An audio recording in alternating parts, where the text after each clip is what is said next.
भगवान का जब मोहिनी अवतार हुआ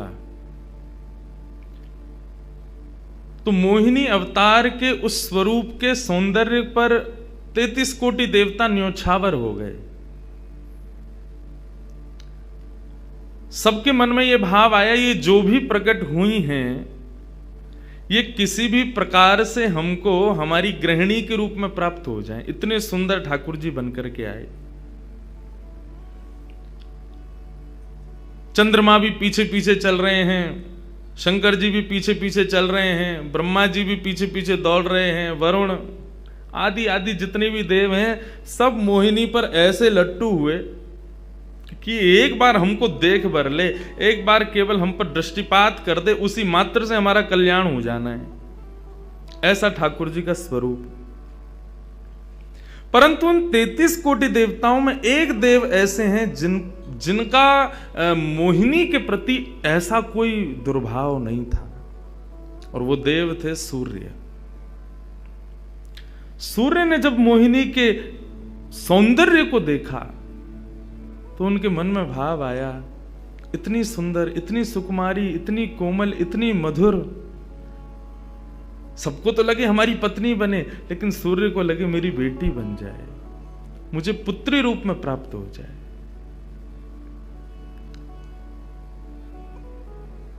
जब सूर्य के हृदय में यह भावना उत्पन्न हुई तो मोहिनी ने कटाक्ष नेत्रों से सूर्य की ओर देखा, बाकी किसी को देख ही नहीं रही है, और देख करके केवल ठाकुर जी ने उनको इशारा किया।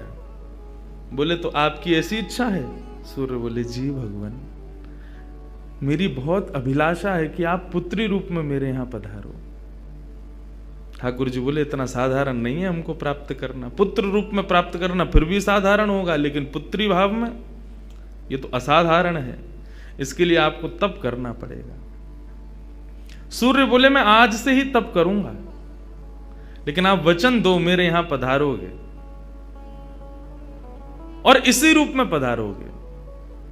मोहिनी ने कहा यदि मैं तुम्हारे भजन से प्रसन्न हुई, यदि तुम्हारी भक्ति में, तुम्हारे प्रेम में प्रबलता हुई, मोहिनी 33 कोटि देवताओं को मोहित करती है, लेकिन तुम्हारे भजन के प्रभाव से मैं जब तुम्हारे यहां अवतरित होंगी तो मोहिनी को भी मोहित करने वाला रूप धारण करके आऊंगी।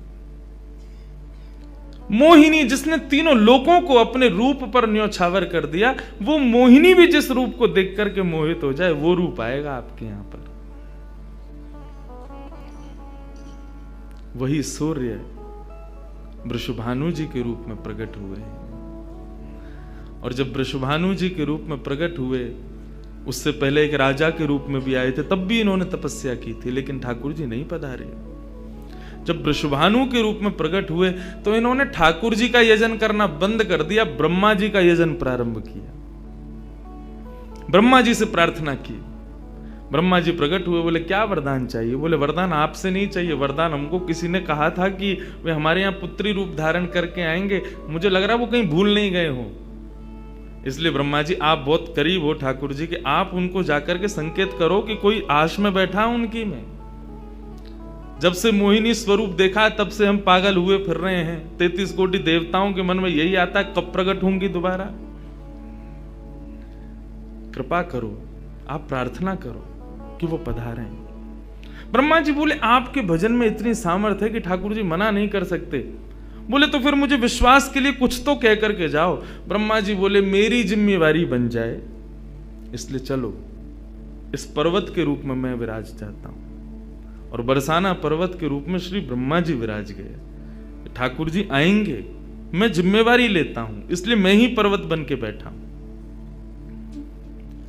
ब्रह्मा जी ने जाकर के प्रार्थना की। ठाकुर जी बोले मैं तो सच में ही भूल गया था कि मुझे जाना है। बोले भगवान वो बहुत प्रतीक्षा कर रहे हैं आपकी। वृषभानु जी का भजन कैसा बताया। वृषभानु जी की एक ही इच्छा है कि मेरे पास जो पुत्री रूप ठाकुर जी का आवे, ठाकुर जी मोहिनी बनकर के आए तो 33 कोटि देवताओं के हृदय में ठाकुर जी के प्रति वात्सल्य भाव प्रकट नहीं हुआ, प्रेम भाव प्रकट नहीं हुआ, कुछ और ही भाव था उन देवताओं का। वृषभानु जी कह रहे हैं कि मैं ऐसी पुत्री पाना चाहता हूं जिसको देख करके काम नष्ट हो जाए, काम का भी मर्दन हो जाए, सामने वाले के हृदय में एक दिव्य प्रेम प्रकट हो, निष्काम प्रेम, अनकंडीशनल लव किसे कहते हैं, इसका प्रसाद पूरी दुनिया को देने वाली ऐसी पुत्री मेरे घर पधारे। स्वार्थ सिद्ध प्रेम सब करना जानते हैं, लेकिन निस्वार्थ प्रेम किसे कहते हैं, वो ठाकुर जी का वो शक्ति स्वरूप ही सबको बता सकता है। ब्रह्मा जी की प्रार्थना हुई ठाकुर जी से। ठाकुर जी अपने वैकुंठ में विचरण कर रहे हैं, विचार कर रहे हैं कैसे करूं, नंद यशोदा के यहां भी जाना है, देवकी वसुदेव के यहां भी पुत्र बनना है, पहले से ही 4 मम्मी पापा हैं हमारे, अब ये 2 मम्मी पापा और कैसे बनाऊं, 6 माता पिता। तब ठाकुर जी विचरण कर रहे थे, तभी एक खंभ में मणि, उस मणि में ठाकुर जी ने अपना प्रतिबिंब देखा। ठाकुर जी अपना प्रतिबिंब नहीं देखते, क्यों? बहुत कम देखते हैं। जब श्रृंगार आरती होती है लाल जी की, तभी इनको प्रतिबिंब दिखाते हैं, और उस प्रतिबिंब में भी इतने इतराते हैं महाराज, उसमें भी स्वयं को देख करके खुश हो जाते हैं, वाह मैं कितना प्यारा लग रहा हूं। अपना प्रतिबिंब ठाकुर जी इसलिए नहीं देखते क्योंकि स्वयं ठाकुर जी मोहित हो जाते हैं खुद ही पर। जैसे ही ठाकुर जी ने स्वयं का प्रतिबिंब देखा, प्रतिबिंब देख के आगे बढ़े, लेकिन ठाकुर जी मन में विचार करने लगे, मुझे सबके स्वभाव प्रिय हैं, लेकिन अपना यदि देखूं तो अपना प्रतिबिंब बहुत प्रिय है। जब स्वयं को देखता हूं प्रतिबिंब में, तो ऐसा लगता है कि मानो जो सबको मोहित कर रहा है वो स्वयं को जब देखे तो खुद भी मोहित हो रहा है, क्योंकि प्रतिबिंब कभी झूठ नहीं बोलता। प्रतिबिंब का ये स्वभाव है, आप जैसे हो वैसा आपको दिखाता है। ठाकुर जी ने जब प्रतिबिंब देखा, अपने उस प्रतिबिंब स्वरूप को ठाकुर जी ने स्थिर कर दिया, और स्थिर करके अब तो ठाकुर जी लाए महाराज लक्ष्मी जी की पूरी पेटिका लेकर के आए श्रृंगार की, और अपने प्रतिबिंब स्वरूप को ही उन्होंने श्रृंगार करना प्रारंभ किया। किशोरी जी के श्रृंगार का इतना भाव बताते हैं, किशोरी जी की नथ बेसर ऐसी, किशोरी जी के कान के कुंडल ऐसे, किशोरी जी के पांव की महावर ऐसी, क्यों ना हो, क्योंकि श्याम सुंदर ने श्रृंगार किया है। किशोरी जी का जो स्वरूप है वो ठाकुर जी ने उसका श्रृंगार किया है। नारायण बैठे महाराज सिंहासन लगा करके अपने प्रतिबिंब का ही श्रृंगार कर रहे हैं। मोर पीछ हटाया, मुकुट उतार के दूर रखा, घुंघराले केशों को खोल दिया, नेत्रों में सुंदर सुंदर छोटा छोटा काजल लगाया, माथे पर एक सुंदर बिंदिया लगाई है, होठों पर निर्मल लालिमा लगाई है, गले में हार पहनाया, सर्वांगीण श्रृंगार किया, और लक्ष्मी जी की चुनरी ला करके जैसे ही शीश पर से चढ़ा करके ठाकुर जी ने थोड़ा सा जो श्याम रंग है उसको जैसे ही गौरवर्ण किया, वैकुंठ के उस प्रतिबिंब में से मानो जैसे सूर्य चंद्र का एकाकार रूप प्रकट हो गया हो, इतना तेज पुंज प्रकट हो गया कि ठाकुर जी भी अपने नेत्रों को छुपाने लगे। थोड़ी देर नेत्रों को बंद करने के बाद जब बड़ी धीरे से ठाकुर जी ने जब अपने प्रतिबिंब की ओर देखा, तो किशोरी जी का दिव्य स्वरूप वहां प्रकट हो गया। ठाकुर जी ने दंडवत किया, पहले प्रणाम, हे श्याम सुंदर, आपने ही मेरो निर्माण कियो है, आपने ही मोको प्रकट कियो है। क्या भाव है? ठाकुर जी बोले कोई भाव नहीं है, केवल मोहिनी भाव से 33 कोट देवता मोहित हुए थे, लेकिन मैं मोहित नहीं हो पाया था, इसलिए तब से मैं भी तड़प रहा था कि मुझे भी कोई मोहित करे, उस मोहिनी को भी मोहित कोई करे। वो स्वरूप आज प्रकट हुआ है। धर्म की स्थापना हुई, ज्ञान की स्थापना हुई, भक्ति की स्थापना हुई, वैराग्य की स्थापना हुई, लेकिन अंततो गत्वा संसार का सार जो प्रेम है उसकी स्थापना नहीं हुई है। उसके लिए आपका अवतार धारण करना अति आवश्यक है। आप मेरी शक्ति हैं, आप मेरी आत्मा हैं। पूरा विश्व और पूरे विश्व की दिव्य चेतना किसकी प्राप्ति के लिए दौड़ रही है?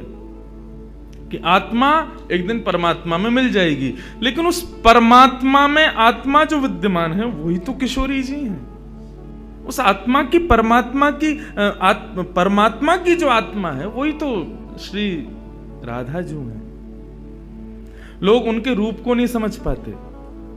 आजकल के यंगस्टर्स, आजकल के युवा उनको बहुत विचित्र रूप में दर्शन करते हैं कि कृष्ण राधा कौन है, बोले कि they are just like some love words. ऐसा नहीं है। आप उनको सीमित उस अवस्था में, और माफ कीजिएगा यदि किसी प्रवचनकर्ता की कथा सुनने के बाद भी आप उनको वहीं तक सीमित मान रहे हो ना, दोष आपको नहीं, प्रवचन करने वाले को लगेगा कि तुम किशोरी जी के इसी रूप को स्थापित कर पाए।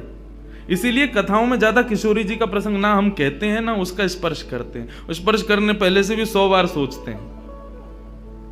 यहां आने से पहले भी मुझे कई आचार्यों ने संपर्क किया कि वहां आप किस विषय को लेकर के जाएंगे, आप गर्ग संहिता पर कहेंगे या किशोरी जी के किस भाव को वहां पर प्रस्तुत करने वाले हैं। मैंने कहा देखो, हम बस बोलेंगे जो निकल जाए मुंह से, जिसका जो भाव ठाकुर जी स्वीकार कर लें बस, लेकिन भाव ये रखेंगे ठाकुर जी विराज गए हैं कि कोई अनधिकारी इस भाव को सुनकर के अपने मन में कोई दुर्भाव ना प्रकट करे। ब्रजवासी बहुत डरते हैं किशोरी जी के भाव को कहने में, क्योंकि जब सामने वाले से प्रत्युत्तर के रूप में कुछ विलग ही सुनने को मिलता है तो बहुत कष्ट होता है हृदय को कि तुमने किशोरी जी को क्या समझा, वो क्या है और तुमने उनके किस रूप को जाना। वो ठाकुर जी का ही प्रतिबिंब स्वरूप है, ठाकुर जी का ही आत्मा स्वरूप है। और एक बात कहूं, प्रतिबिंब से और आत्मा से प्रेम किया जा सकता है, ब्याह नहीं किया जा सकता, क्योंकि प्रतिबिंब और आत्मा ये दोनों हमसे अलग नहीं है। ब्याह के लिए एक अलग व्यक्ति चाहिए, एक हमसे कोई अलग हो, हमसे कोई जुदा हो, 2 लोग चाहिए तब ब्याह संपन्न होता है। लेकिन कृष्ण और राधा इन दोनों में भेद है ही नहीं। किशोरी जी और ठाकुर जी में कभी भी कदापि कोई भेद नहीं है। बल्कि लीलाएं अभी सुनेंगे हम लोग, कभी कभी ठाकुर जी जब किशोरी जी का रूप धारण करते हैं तो किशोरी जी से ज्यादा गोपियों को सुख देते हैं।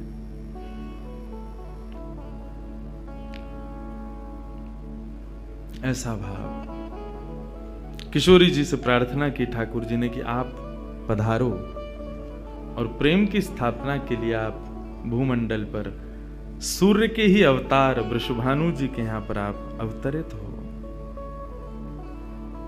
तब किशोरी जी ठाकुर जी की बात मान करके और वृषभानु और कीर्ति के यहां पर अवतरित होती हैं। किशोरी जी का जब अवतार हुआ, जब अवतरण हुआ, कब हुआ? सुबह के 4:40 पर। ठाकुर जी के जितने भी अवतार हुए या तो दिन में 12 बजे हुए या रात में 12 बजे हुए, लेकिन किशोरी जी का अवतरण भोर में ब्रह्म मुहूर्त में सुबह 4:40 पर हुआ। क्यों? बोले राम कृष्ण आदि जितने भी ठाकुर जी के अवतार हैं राक्षसों के वध के लिए आते हैं, तो या तो सूर्य की तेज ताप में उनका जन्म होता है, मानो वे प्रकाश स्वरूप हैं ऐसा भाव बताते हैं, या रात्रि में 12 बजे होते हैं, वो इसलिए होते हैं वो मानो ऐसा भाव रखते हैं कि चंद्रमा अंधेरे को दूर करता है, वो ज्ञान का प्रकाश है, वो ज्ञान है, उससे अंधेरा दूर होता है। तो ठाकुर जी रात्रि प्रकट होकर के ऐसा भाव रखते हैं कि काले निशा, काला ज्ञान जितना भी है धरती पर, उसको दूर करने के लिए हम पधारे हैं।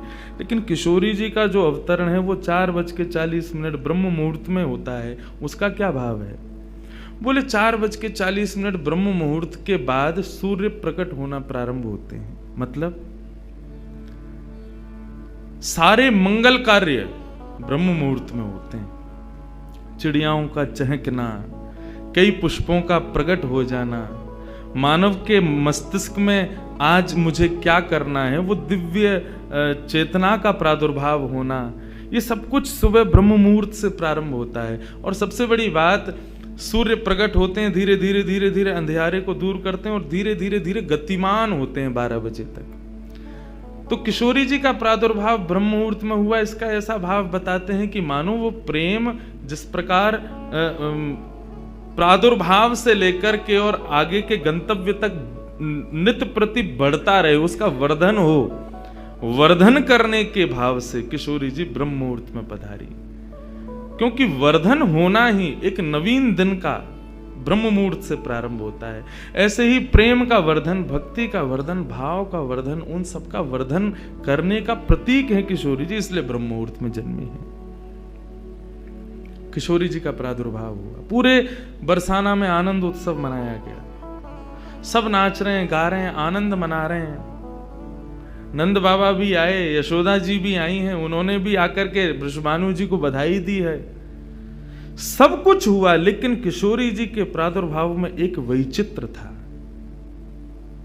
क्या? दिन बीत गए 8, लेकिन किशोरी जी ने अभी तक नेत्र नहीं खोले। अभी तक किशोरी जी केवल एक छोटी सी बालिका हैं, एक सुकुमारी हैं, परंतु अभी तक किसी को भी किशोरी जी के नेत्रों का दर्शन नहीं हुआ। अभी तक किशोरी जी के नेत्र नहीं खुले हैं। इस बात से कभी कभी चिंतित हो जाते हैं वृषभानु जी और कीर्ति कि हमारी लाली है तो गई है, लेकिन पता ना क्यों अपने नेत्रन को नहीं खोल रही है। कभी कोई संत आ जाए, कोई वैष्णव आ जाए, कोई ब्राह्मण आ जाए, तो उनसे निवेदन करते हैं कि हमारी लाली नेत्र नहीं खोल रही।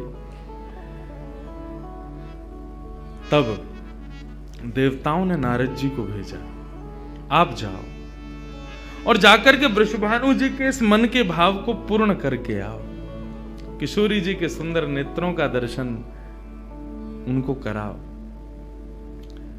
तब श्री नारद जी महाराज का आगमन हुआ। नारद जी जैसे ही आए तो वृषभानु जी ने नारद जी को देखते ही सबसे पहले अपने पुत्र को बिठा दिया। श्री दामा से मिलो, हमारा अब लाला है।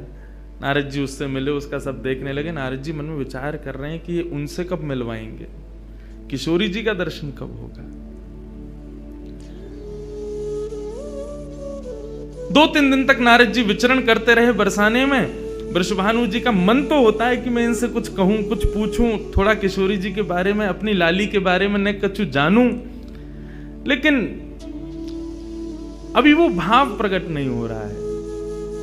तब एक दिन एक छोटी सी बरसाने की लाली को जब नारद जी महाराज खिला रहे थे और उससे प्रेम चर्चा कर रहे थे, ये दृश्य जब वृषभानु जी ने देखा, उन्होंने तुरंत नारद जी के चरण पकड़े और कहा, हे भगवान, हमारी एक लाली भई है, बहुत सुंदर है, सुकुमारी है, नन्ही सी है, अभी वाकु देख करके स्पर्श करवे में डर लगे कि कहीं हमारे स्पर्श से कोई कष्ट ना है जाए, या हमारे हम सबन को दर्शन भी ना करा में। लेकिन महात्मन आपसे पूछना चाह मैं, हमारी लाली नेत्र नहीं खोल रही है, कहा भाव है? नारद जी तो तुरंत बोले, अरे तो तुमने इतने दिन से क्यों नहीं बताया? वो तो पहले से ही बैठे थे तैयार कि ये जल्दी बोले तो मैं जाऊं, जाकर के दर्शन करूं। बोले संकोच है रहे हो? बोले संकोच मत करो, अभी लेके चलो, कहां है तुम्हारी लाली, मुंह को बताओ। नारद जी महाराज जा रहे हैं वृषभानु भवन में। एक बेड़ी पार की, दूसरी बेड़ी पार की, तीसरी बेड़ी पार की। जैसे ही भीतर पहुंचे हैं, सुंदर सुगंधी भीतर से प्रकट हो रही है। सामने स्वर्ण जटित एक पालना है, और जैसे ही उस पालने में जाकर के नारद जी ने दर्शन किया, कमल कली को वृषभानु की लली को रंग, कैसा रंग है? बोले जैसे कमल की कली हूं मैं ना, ऐसी श्री वृषभानु नंदिनी है। नारद जी ने जैसे ही उनको दर्शन किए हुए आनंदित है गए, आनंदित है करके प्रणाम करने लगे। वृषभानु जी बोले, हमारी लाली नेत्र नाय खोल रही है, आप कृपा करो ना। नारद जी बोले, एक मंत्र पढ़ना पड़ेगा, कुछ करना पड़ेगा, तंत्र मंत्र करना पड़ेगा, तब आपकी लाली बोलेगी। वृषभानु जी बोले, देख लो, ले संभल के करियो, हमारी लाली बहुत कोमल है, वो ना स्पर्श नहीं करेंगे, दूर बैठ के करेंगे। वृषभानु जी बोले, तो करो। बोले आपको पहले बाहर जानो पड़े, वो एकांत में करेंगे। कीर्ति वृषभानु जी को देखें, बोले लाली को अकेला तो ना छोड़ेंगे? बोले नहीं बाबा, विश्वास पात्र है, हम कर सके। वृषभानु जी और कीर्ति दोनों जैसे ही बाहर पधारे, नारद जी ने गेट बंद कियो, तुरंत चरणन में प्रणाम कियो और प्रणाम करके सीधे सन्मुख बैठे हैं। हे कृष्ण मनोहारिणी जय वृंदावन प्रिया, जय भू मंगल ललिता, जय वेणु रवाकुल, जय कृष्ण मनोहारिणी जय वृंदावन प्रिया, जय भू मंगल ललिता, जय वेणु रवाकुल। जैसे ही नारद जी के मुख से ये शब्द प्रकट हुआ, जय कृष्ण मनोहारिणी, ये कृष्ण मनोहारिणी शब्द जैसे ही नन्ही सी श्री किशोरी जी के कान में कृष्ण शब्द गयो, कृष्ण शब्द जाते ही नन्ही सी किशोरी जी के नेत्र अपने आप धीरे धीरे धीरे धीरे खुलन लगे, मुख पर एक प्रसन्नता सी प्रकट है गई। नन्ही सी किशोरी अभी करवट लेनो भी नहीं जाने, लेकिन जैसे ही बार बार ये श्लोक का गान नारद जी के द्वारा हो रहा है, जय कृष्ण मनोहारिणी जय वृंदावन प्रिय,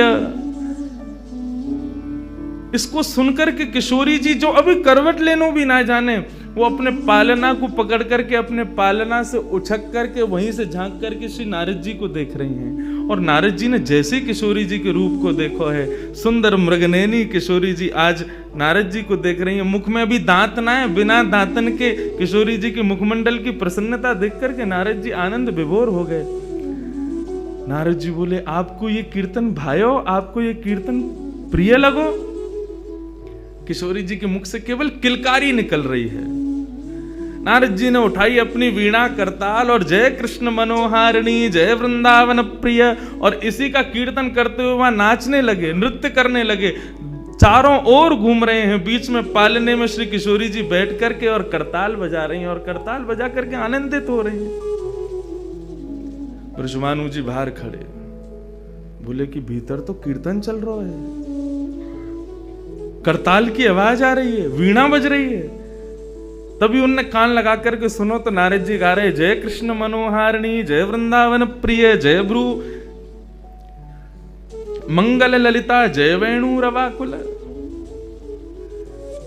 वृषभानु जी ने ये स्वर सुन लिया, लेकिन जैसे ही थोड़े से गए हैं और खिड़की में जाकर के भीतर झांक करके देखा, अद्भुत दृश्य। नन्ही सी किशोरी ज्यादा से ज्यादा 8 दिन की होंगी, 10 दिन की होंगी, अपने पालना में पौड़ करके स्वयं को झुला रही हैं, करताल बजा रही हैं। चारों तरफ नारद जी वीणा बजा करके करताल बजा करके आनंद से किशोरी जी को मुखोल्लास कर रहे हैं। ये दृश्य देख करके श्री वृषभानु जी को एक बार तो मूर्छा आ गई, मैं वास्तव में 8 दिन की बालिका को देख रहा हूं। उन्होंने कीर्ति को कुछ नहीं बताया। नारद जी महाराज ने प्रणाम किया, तब किशोरी जी की सहचरियां प्रकट हुई और कहा कि हे नारद, आपने हमारी किशोरी जी को बहुत सुख प्रदान किया है। जब कभी भी आपको ऐसा दर्शन करना हो तो हम आपको कुछ स्थान बता रहे हैं। गोवर्धन, श्री यमुना पुलिन और ब्रज कुंज, इन 3 स्थानों पर आप जब कभी भी हमारी किशोरी को स्मरण करके यही कीर्तन को गान करोगे, किशोरी जी को यही स्वरूप आपको दिखेगा। ये हमारा वरदान है आपको, क्योंकि आपने किशोरी जी कृपामयी तो हैं। लाल जी 10 बार विचार करेंगे कृपा करवे में, किशोरी जी विचार थोड़ी करें, वो तो तुरंत करुणा करें। नारद जी जाओ, जब कभी भी लाडली को दर्शन करना हो यही भाव से कर लियो। नारद जी महाराज के नेत्र सजल है गए, किशोरी जी के चरणन में बारंबार प्रणाम कियो और प्रणतिपात करते हुए वहां से प्रस्थान कर गए। किशोरी जी फिर से नेत्र बंद करके अपने पालना में पौड़ गई। कीर्ति जी बोली, बाबा आयो टोना टोटका करके गयो, तब वो हमारी लाली के नेत्र तो खुले नहीं। कीर्ति जी गोद में लेकर के सुला रही है, नेक नेक थोड़ी सी संकुचित है करके रुदन करना प्रारंभ कियो। सो इतने में वृषभानु जी आए और वृषभानु जी बोले, नेक दियो लाली को, और किशोरी जी को गोद में लेकर के वृषभानु जी बोले, हे कृष्ण मनोहारिणी। जैसे ही बोले तुरंत किशोरी जी के नेत्र फिर से खुल गए, फिर से अपनी किलकारी भर करके कीर्तन में करताल बजाने लगी, आनंद विभोर हो गई। अब तो जैसे ही ये भाव देखो वृषभानु जी ने कीर्ति को सुनायो, कीर्ति भी वही गा रही है, पूरा बरसानो आकर के श्री कृष्ण कीर्तन करने लगो, और बीच में मध्य में बैठ करके किशोरी जी अपनी करताल बजा रही हैं, किलकिल करके हंस रही हैं, इतनी आनंद विभोर रह रही हैं। तब सबन को ये भेद पतो चलो, कहा कि ये श्री कृष्ण की आत्मा है, ये उनसे विलग नहीं है, वे ही आपको सर्वस्व है।